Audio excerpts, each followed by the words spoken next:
Oi, pessoal! O cantor e compositor Ivo Pessoa é o meu convidado.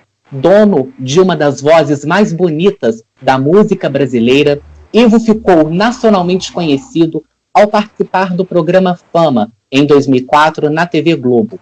Mas a trajetória dele é iniciada em Londrina, no Paraná, na cidade onde ele nasceu. Aos 7 anos, ele já arriscava alguns acordes no violão. Em 2005, com a canção Uma Vez Mais, tema da novela Alma Gêmea, Ivo estourou nas paradas de sucesso. No Japão, Ivo é um dos mais aclamados cantores brasileiros. E hoje nós vamos falar desses 38 anos de carreira. Ivo, seja muito bem-vindo. Fala, Guilherme, tudo bem? Tudo bem? Todos vocês aí que estão assistindo aqui o Guilherme, muito obrigado pelo convite, viu, Guilherme? Um abraço a todos aí, especialmente a você. E estamos aí. Ivo, muito obrigado pela sua presença. Eu que agradeço. Ivo, vamos começar pela sua infância. Eu disse na abertura que aos 7 anos você arriscava alguns acordes no violão. Mas quem despertou em você essa paixão pela música? O grande responsável é meu avô. Meu avô era radialista no interior de São Paulo, em Lins, em São Paulo. E aí então ele mudou-se para Londrina. E aqui ele foi terminar de criar as 2 filhas, uma delas a minha mãe. E dentre as coisas que ele trouxe alguns discos da época que ele trabalhou como radialista. E aqui ele também continuou trabalhando, fazendo propaganda de alto-falante. Então, dentre os discos todos que ele tinha muitas coisas interessantes e coisas que não eram muito usuais, digamos assim, no que a gente diria num cancioneiro popular, né? E um dos discos que me despertou muito, aliás, o disco que me despertou muito a coisa de querer viver de arte, não sabia ainda se ia ser cantor, se ia tocar contrabaixo, violão ou bateria, foi um disco do Howlin' Wolf que ele tinha na sua discoteca e que passava totalmente despercebido. O Howlin' Wolf foi um bluseiro aí, da década de, acho que se não me falha a memória, do pós-guerra aí americano, 1960, 1950, 1960, e deixou um legado muito grande, muito bonito também na coisa de interpretar. Então eu vejo muito essa coisa assim, a pessoa que tinha o disco, no caso, era o meu avô, né? Então foi na casa dos meus avós, e esse bluseiro que até hoje ele é obscuro, só quem curte realmente o blues é que de repente conhece um nome como é o caso do Howlin' Wolf. Então eu vejo mais ou menos por aí, dessa forma. Nesse meio do caminho, Ivo, da sua trajetória, você vai para a comunicação, para o curso de publicidade e propaganda, você chega a estudar alguns períodos. Quando você descobriu que publicidade e propaganda não era para você, que o seu negócio era a música? Então, isso eu descobri, eu consegui fazer faculdade, fui até o penúltimo ano, cara. Levei aos trancos e barrancos, por quê? Porque meu negócio sempre foi música, mas é aquela velha história, né? A gente sabe que o caminho da música ele é um caminho muito difícil, né? É uma estrada esburacada e estreita, é como descer por um barranco, eu costumo dizer, né? Principalmente quando você assim tem determinados pensamentos, determinados valores musicais e você não abre mão deles. E eu sou mais ou menos assim, né? Eu gosto muito da música pela arte, da arte pela música, a música como uma função social realmente grande, enfim. Então, assim, eu me vi querendo, quer dizer, indo para viver realmente dessa coisa da música, quando eu fui convidado a fazer sonoplastia para uma peça de teatro. Só que aí eu não cantava, eu só tocava violão. Só que a gente teve uma grande sacada ali de fazer a sonoplastia ao vivo, né? Então foi uma sonoplastia ao vivo que foi feita e eu era responsável por isso. Eu ficava na coxia e a coxia era aberta dos 2 lados, então eu conseguia transitar, né, pela coxia do teatro de um lado para o outro. Então eu conseguia fazer um som que parecia um som que estava assim, equalizado, parecia um som estéreo, porque hora eu fazia o som ao vivo do lado direito, hora eu fazia do lado esquerdo. Então, e isso aí a gente ganhou um prêmio dos críticos de teatro na época. Foi em 1990, acho que foi em 91 isso daí. A gente viajou um pouco pelo interior de São Paulo, né? Mas ainda eram uns moldes meio que amadorescos, assim, sabe? E então dali eu fui buscando fazer o que eu já fazia antes, que era tocar e cantar, né? Continuar compondo, né? Então, assim, eu tinha aquele foco de ser compositor das canções que eu poderia tocar e poderia cantar, né? Então essas foram coisas que foram acontecendo assim, naturalmente. E aí eu ia vendo para que lado que eu podia ir, onde eu fosse me ferrar menos com essa coisa de música, sabe? Oi, Ivo, aí nós damos um salto e vamos lá para 2004, Vamos lá. em que seu nome fica nacionalmente conhecido, porque você participou de um reality musical na TV Globo, Fama, a maior emissora do país, então você teve uma visibilidade muito grande. Musicalmente, o que esse reality acrescentou na sua carreira? Guilherme, esse reality foi uma mudança de 180 graus em tudo na minha vida, né? Depois que eu fui para lá, primeiro que eu passei alguma coisa em torno de 2 meses na casa, porque nós ficávamos restritos, né, como é que eu vou dizer para você, como é que chama? Em confinamento. Nós ficávamos em confinamento, e todos os sábados nós íamos para, digamos assim, a competição, né? Nós íamos competir. Então, era uma coisa muito legal, mas a gente não sabia que nós estávamos sendo notados por tanta gente. Sabíamos sim que a televisão era um canhão, né? Quando você se apresentava, cara, tinha 50 milhões, 60 milhões, 80 milhões de pessoas te assistindo. Era um programa feito no sábado à tarde, né? E as pessoas, então tinha uma visibilidade muito grande. Então mudou assim 180 graus a minha vida, mudou da água para o vinho, né? E tanto que assim eu tive até dificuldade depois de sair de administrar isso, tanto na parte profissional como na parte pessoal, né? Porque quando você é um pequeno artista e que você faz apresentações em bares regionais, é muito fácil, você chega lá, você trata um cachê, você vai, você fecha, olha, aqui nós não fazemos pelo cachê, aqui nós fazemos pelo couvert, você fala, não, tá limpo, beleza, quanto der, tá bom, tal, pá. E aí já não, aí já começou aqueles lugares mesmos, aqueles lugares que me absorviam antes para eu poder cantar, eles já começaram a não me aceitar. Por quê? Porque poderia haver assim um inchaço de pessoas, poderia a casa de repente não comportar todo mundo, então era difícil, porque eu não tinha um empresário que me levasse para fazer shows grandes, mas também não podia tocar nos pequenos, nos lugares pequenos, onde eu costumava tocar antes. Ô Ivo, e assim, é inegável que a participação no reality te deu uma visibilidade muito grande e você teve um sucesso no pós-reality. Como você procurou trabalhar isso em você, trabalhar em você esse sucesso que, de uma certa maneira, veio de uma forma bem repentina?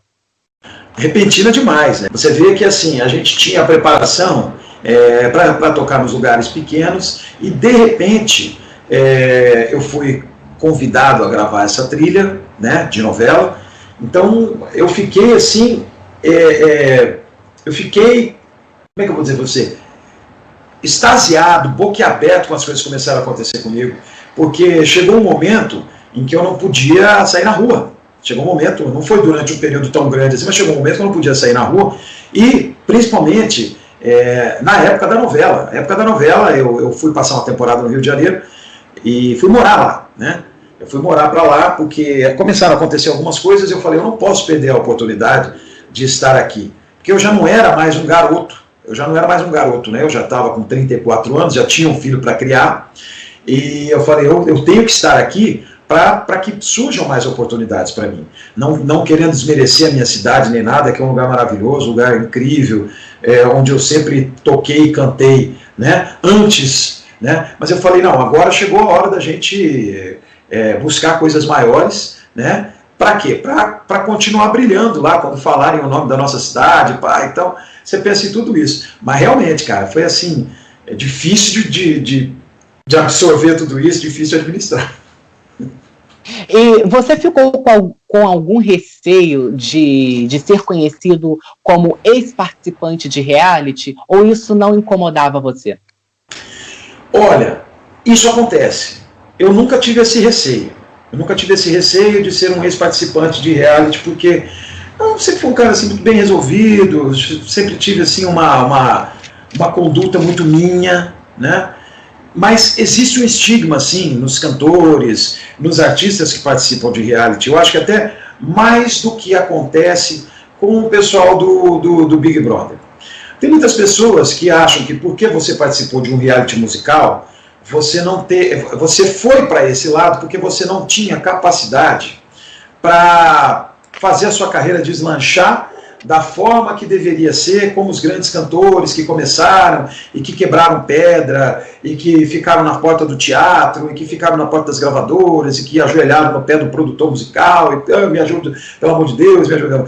Só que daí eu acho que as pessoas têm que mudar um pouco a visão, pegar essa visão de que cada um tem a sua luta, né? Então, por exemplo, existem cantores que participaram de reality, isso acontece muito no Brasil. Eu acho que o Brasil tem isso, né? Porque você veja cantores que participaram de reality show nos Estados Unidos e até em outros países, eu não tenho esse conhecimento assim tão profundo para te dizer com certeza, mas você vê cantores que participaram de reality show em outros países, nossa, eles são aclamados, eles são admirados, assim, né?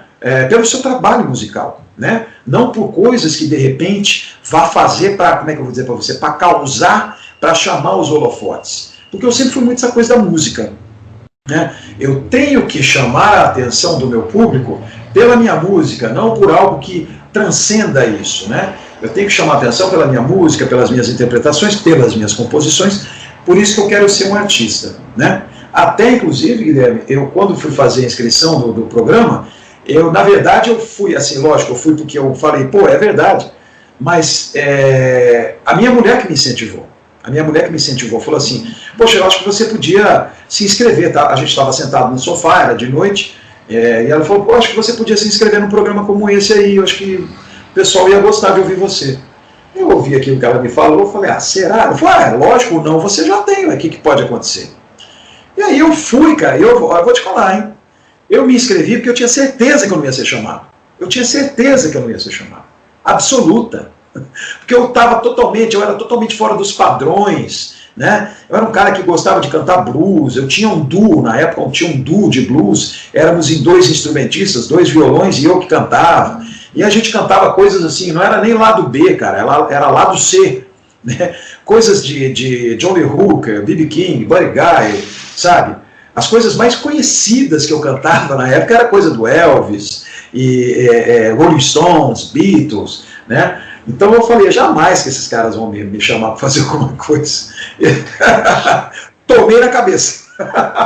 Foi chamado, Ivo, e você emplacou sucessos em telenovelas, você gravou um CD com teletemas de novelas, sim. E você teve, uma vez mais, que estourou na novela Alma Gêmea, era tema dos protagonistas, da Serena e do Rafael, personagens da Priscila Pantin e do Eduardo Moscovis, um fenômeno de audiência, a maior audiência do século no horário das 6, é a novela Alma Gêmea, e depois você emplacou Além do Olhar, que era o tema de abertura da novela O Profeta, e foram outras novelas, Cobras e Lagartos, Duas Caras, e a gente sabe que a TV é um veículo forte, e que se você tem uma música numa novela que é a maior audiência da televisão, você é sempre lembrado, né? O seu nome está sempre nos holofotes. E você teve essa presença na televisão nessa época. O fato de você não estar na mídia com alguma música em alguma telenovela faz com que as pessoas imaginem que você não faz nada, mas muito pelo contrário, você tem uma carreira muito sólida, uma carreira de muito trabalho. Isso. O fato de não estar sempre na mídia, isso afasta o público um pouco do seu trabalho, Ivo? Como que você enxerga isso? Afasta. Só que quando você opta por viver de música, assim, tivemos uma conversa muito boa com grandes artistas que visitavam a casa, e a casa onde nós estávamos confinados à época, e fora isso já tinha tido conversa com outros artistas também. Então, teve um artista que foi lá e disse assim: a gente tem fama, mas se a gente mudar 2 letrinhas, a gente também tem, que é fome.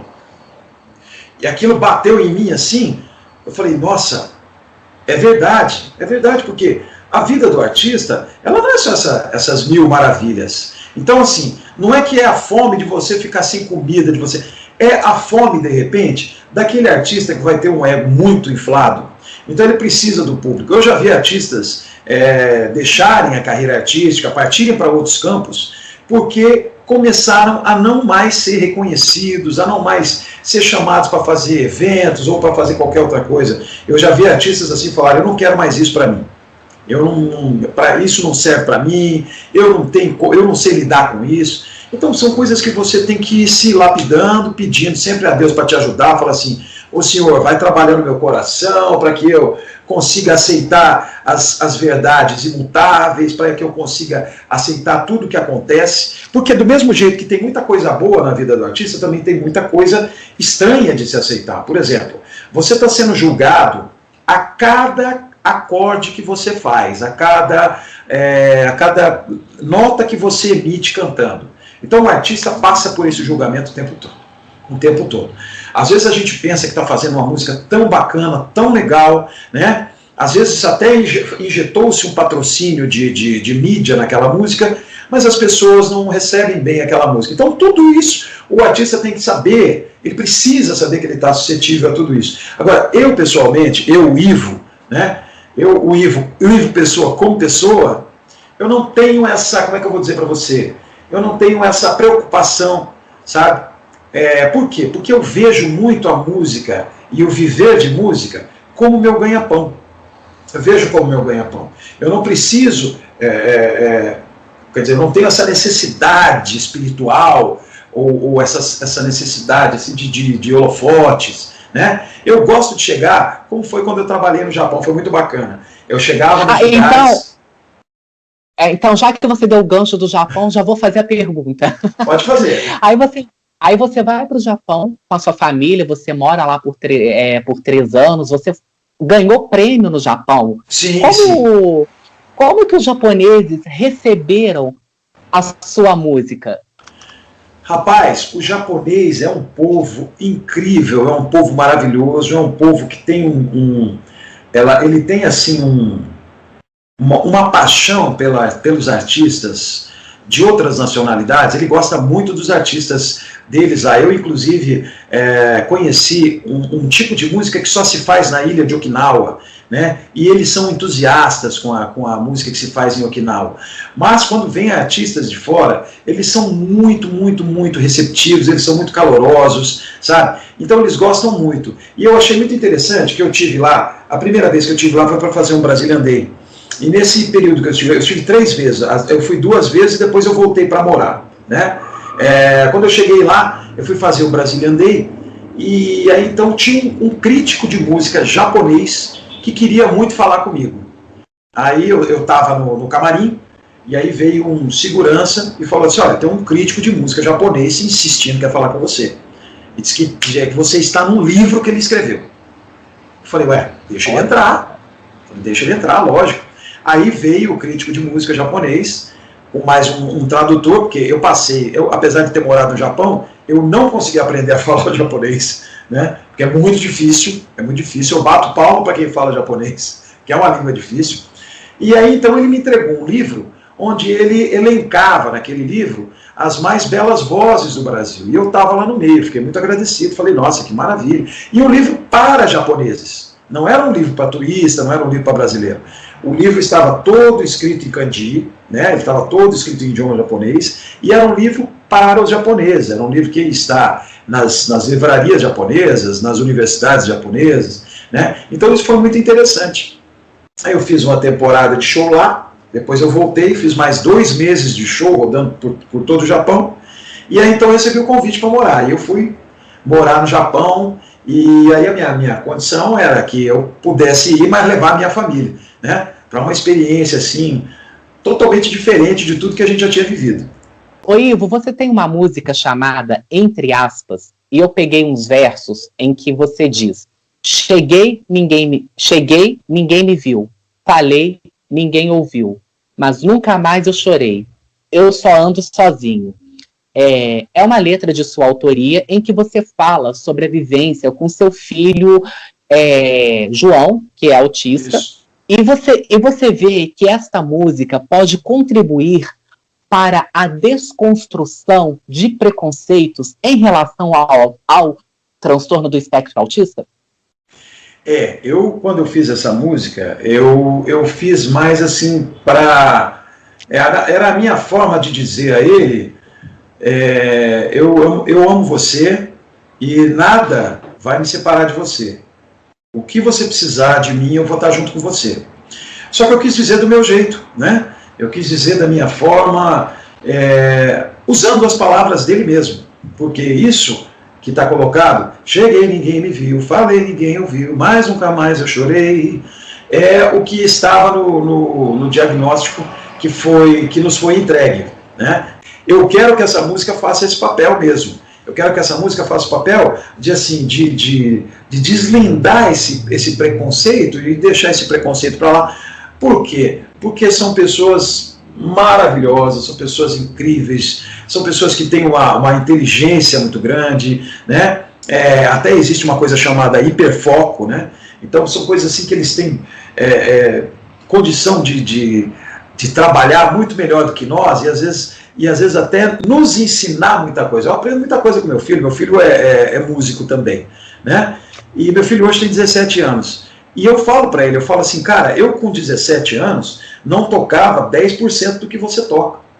Então ele já toca muito bem violão, ele já toca muito bem guitarra, né? Ele assim tem uma facilidade para música muito grande, né? Então eu quero sim que essa música seja uma voz, né, para desmitificar tudo isso e para dizer assim, olha, a gente está aqui e é isso, e é amor que a gente quer passar, e é amor que a gente quer receber, só isso. Ô Ivo, a fé te ajuda na composição de suas canções? Cara, 1000%. Eu sou movido pela minha fé, eu sou uma pessoa muito temente a Deus, né? Eu sou um católico apostólico romano, apaixonado pela igreja. Eu já passei por vários lugares, já fui para várias frentes, buscando a minha espiritualidade, buscando a Deus. E é interessante que as pessoas às vezes acham assim, não, mas se você busca Jesus, você é Papa Hóstia, você é Carola, Não é isso, é só uma maneira que você tem de enxergar a vida com fé e de buscar respostas que às vezes você não consegue. Então todos os dias eu entrego a minha vida para Deus, tenho muita fé, por exemplo, em São Padre Pio de Pietrelcina, né? Tenho muita fé na Virgem Maria, né? Porque todos eles intercedem por mim junto a Jesus Cristo, né? Então assim, a minha fé, eu peço que Deus renove a minha fé todos os dias, né? E toda vez que eu vou fazer minhas coisas, vou fazer minha música também, eu fico pensando, eu falo assim, poxa vida, né? Isso aqui é uma maneira que eu tenho de agradecer a Deus por tudo que tem acontecido na minha vida, né? E não preciso fazer música falando propriamente de Deus. Eu posso falar de outros assuntos onde eu consiga passar a beleza de Deus nessa minha canção, nessa minha música. É isso que eu penso, né? E você falou de beleza, de música. Tem uma música sua lançada no ano passado, chamada Eu Só Quero Que Você Esteja Bem, que retrata esse período tão difícil que o mundo vive por conta da pandemia, da Covid-19. Tem um trecho que eu acho muito bom, muito bonito, em que você fala: parece que foi numa outra vida. Encontros, beijos, abraços, despedidas. Eu só quero que você esteja bem. Esse período de confinamento, ô Ivo, como que você tem lidado com ele? A ponto de produzir essa bela música. Quando veio essa coisa da pandemia, num período bem curto, num período de 3 meses, caíram 24 eventos meus, entre shows médios, pequenos, eventos corporativos, né, onde eu ia fazer, enfim, o meu ganha-pão, né. Ia ser um ano muito bom para mim, porque assim, em 3 meses eu já tinha 24 eventos.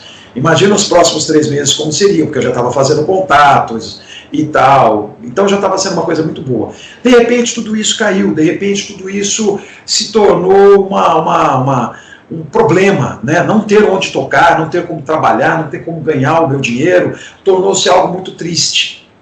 E aí, então, eu sempre tento responder as coisas da vida com uma música, né? E aí, mais uma vez, como foi com o caso da música, entre aspas, a música começou a vir assim de mim, sabe? Começou a vir para dentro da minha cabeça foi para o papel, e aí eu já tinha na hora que eu comecei a escrever, né? Que eu escrevi lockdown, quarentena, em modo on, já tinha uma melodia na cabeça, eu já peguei o violão, já comecei a fazer, eu falei, eu preciso de uma melodia simples, que não me dificulte na hora de tocar, né? E aí já fui falando todas as coisas, tanto as coisas que eu estava sentindo por mim e pelos outros, né? E também sentindo tudo que estava envolvido, assim, e pegava um pouco do que eu ouvia no jornal, um pouco do que eu estava vendo na internet, um pouco do que as pessoas estavam comentando e estava comentando ali. E para mim foi isso, porque de repente as pessoas começaram a dizer que não podia encontrar o pai, não podia encontrar a mãe, não podia ver o avô, não podia ver a avó, a mulher não podia ver o marido, um tinha que dormir no outro quarto, porque não sei o quê. Eu falei, cara, parece que foi...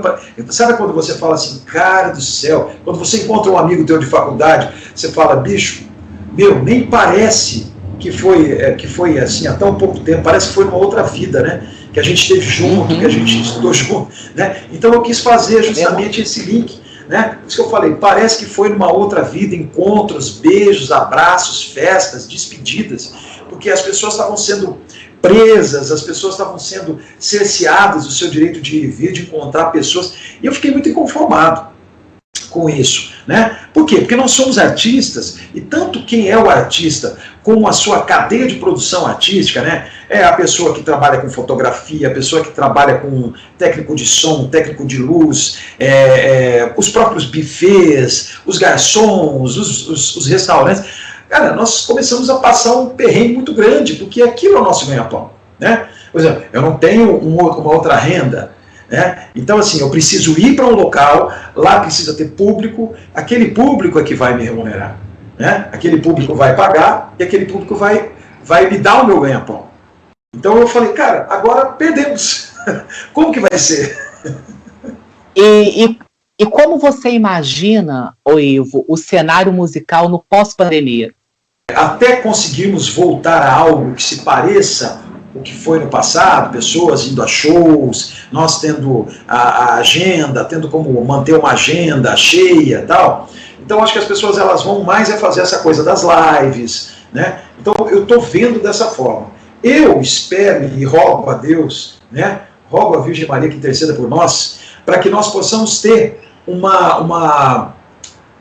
outro tipo de entendimento, nós possamos ter um retorno realmente, né? Com aquela história assim, olha, vou fazer um show em Minas Gerais, eu já vou aproveitar, vou fazer um show numa cidade vizinha de Juiz de Fora na sexta-feira, porque no sábado eu tenho um show em Juiz de Fora. Então era isso que a gente fazia, a gente ia aproveitando os locais, né, para a gente poder se locomover e fazer show. Então espero que isso volte. Mas o que eu vejo hoje é muito essa coisa das lives, é muito assim, e isso eu acho importante, Guilherme, que é o seguinte, a iniciativa privada, ela, como é que eu vou dizer para você? Ela apoiando esses artistas, patrocinando esses artistas, né, levando esses artistas ao seu público. Então temos lá uma fábrica de comida, né? Então aquela fábrica pode ter um canal, aquele canal vai ter um show do Ivo, aí o Ivo recebe um cachê e faz um show para aquele canal. Eu vejo que, assim, ainda não aconteceu isso dessa forma que eu estou falando, mas eu já vejo que existem patrocinadores patrocinando nos canais dos próprios artistas, né? Então eu acho que é mais ou menos isso, mas eu na verdade espero que possamos fazer shows presenciais. A música é uma das maiores expressões do ser humano? Eu acho que é. Eu acho que é. De repente, se nós tivermos um pintor, ele vai falar que é a pintura. Né? Eu poderia até dizer que é a maior expressão do ser humano, porque eu acho que a voz humana é o som que mais consegue emocionar um semelhante. Né? A voz humana, quando você ouve a voz humana, ela consegue quebrar barreiras assim de uma forma muito bonita. Né? Até tem uma música que eu ainda não gravei e que diz, né, que é uma música que fala justamente das agruras da vida do artista. Né? E aí eu falo nessa música, quem nasce para cantar, vê que a arte é desafio, mas o canto pacifica o coração mais arredio. Entendeu? Então, assim, eu vejo isso porque muitas vezes, quando eu vou cantar em alguns lugares, eu presto muita atenção no público, né? Eu vejo que tem pessoas que elas ficam realmente muito tocadas, elas ficam muito emocionadas. Então, muitas mensagens você consegue passar ali, e às vezes até mensagens que você nem acredita, que você nem imagina que você está passando. Esses dias atrás mesmo, um amigo meu daqui da cidade falou assim: você sabia que a música que você canta da novela, Uma Vez Mais, já foi tema de trabalho de conclusão de curso, já foi tema de faculdade? Eu falei, cara, a gente nem imagina que essas coisas acontecem. Porque você vive cantando, e mesmo que a música não seja a minha composição, como no caso não é, né? Você quer cantar para você fazer a tua função, né? Cumprir a tua função de artista, e assim por diante. Então, eu concordo com você, é uma das mais, e digo mais, é uma das mais interativas, né, artes que existe. Quando a pessoa canta junto com você, isso é muito gostoso, muito legal. Ivo Pessoa, quero muito agradecer a sua gentileza, a sua participação aqui no meu canal. Muito obrigado. Guilherme, eu que agradeço, tá? Muito obrigado, muito feliz aí de estar participando do seu canal, dessa entrevista, foi muito bacana, que a gente nem viu o tempo passar, e fico à disposição aí, tá bom? O que precisarem, estamos aí. Maravilha, muito obrigado, Ivo. E, por favor, deixe contatos do seu canal do YouTube, sua página no Instagram, o espaço é seu. Tá bom. Então, o Ivo Pessoa Real no YouTube, e tem também o Ivo Pessoa no Instagram. Quem quiser seguir lá, a gente está sempre postando coisas lá, principalmente no Stories, eu deixo bastante coisa lá. E é isso. E tem também o Facebook. O Facebook é Ivo Pessoa também. É só chegar lá que, de repente, tem coisas novas por lá. Essas são as redes. Te agradeço pela oportunidade. Excelente, Ivo. Muito obrigado. E a você aí de casa que assistiu esta entrevista, aquele agradecimento sempre muito especial. Se você gostou, dê o seu joinha e, por favor, inscreva-se no canal. Os contatos que o Ivo Pessoa disse aqui na entrevista, claro, estarão descritos para você assim que o vídeo for ao ar. Se Deus quiser, na semana que vem estaremos de volta. Um abraço e até lá!